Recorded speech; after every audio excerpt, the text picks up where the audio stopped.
Hi everyone, it's Jody from traumawarriors.online and psychosynthesis.online for therapists.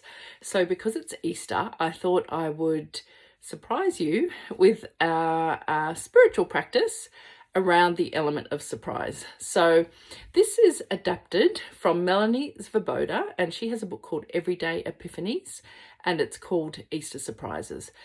So you don't need to be a Christian, you don't need to be religious, you don't need to be spiritual in order to reflect on what we would call spiritual qualities or spiritual values.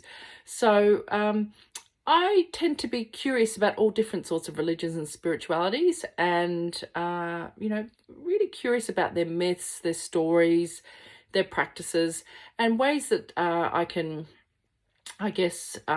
focus on those and bring the element or the spiritual quality into my daily life. So this one is on surprise. So Melanie writes, if there's one word that summarizes Easter, it's the word surprise. The resurrection was a big surprise, not only for Jesus's enemies, but for his closest followers. So throughout this Easter period, we might, as we focus on the element of surprise, we might surprise other people, or we could surprise ourselves. And this is a really great technique, I guess, for people who are in recovery and who want to try something that they've been telling themselves they're going to do for a long time. And we're often quite hard on ourselves. And this is a way of bringing curiosity and what else? A way of bringing curiosity and a different way of doing things, rather than that sort of, I know myself when I was in recovery, I was quite harsh on myself. So a fun way, I guess, bring a bit of fun into it. So some of the things that we could do, we could focus on something that we've been wanting to do for our recovery, or we might do something fun like read a different kind of book than we normally read. So as a therapist, I'm always reading psychotherapy books. What I might do if I was to surprise myself would be to read something, a novel for a change. And in fact, I just finished a novel, which was a nice surprise. My kids are Filipino, so it was my first Filipino author, and I read a book around a murder mystery and adobo, arsenic and adobo it was called, and there's a lot of recipes in there, and so we're now going to go and cook some of the recipes. So you could do something like that, or on Instagram there's always beautiful things to cook. I've been vegetarian for 30 years and I just love looking at all those Buddha bowls and things like that. So I've always wanted to cook one. I might go and surprise myself by doing that. You could write a poem or paint your feelings if you've never done that before. You could Google a nature area on the other side of town and go and explore. Go somewhere different outside of your normal area. You could join that art class that you've been meaning to join ever since the pandemic began and they started, flashing you on Facebook.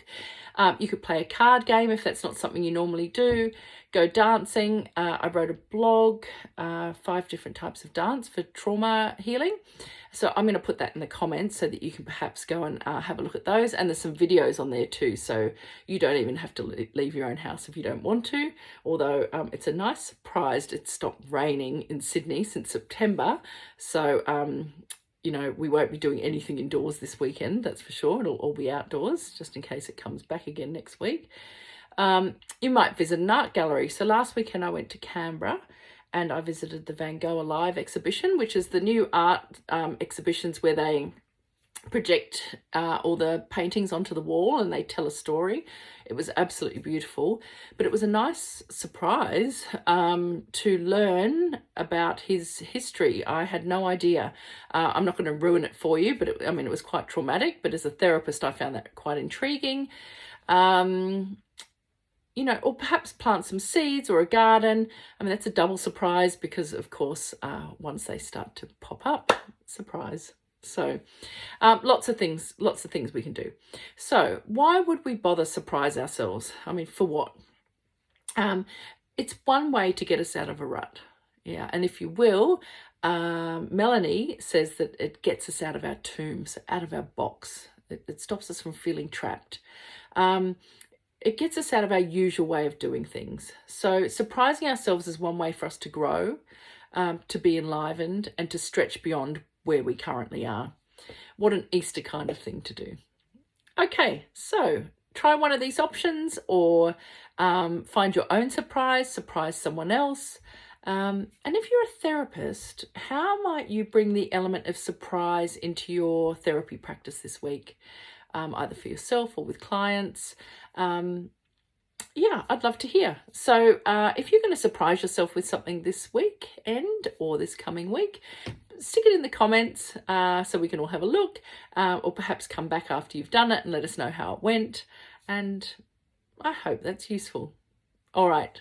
Thanks for being here. Bye.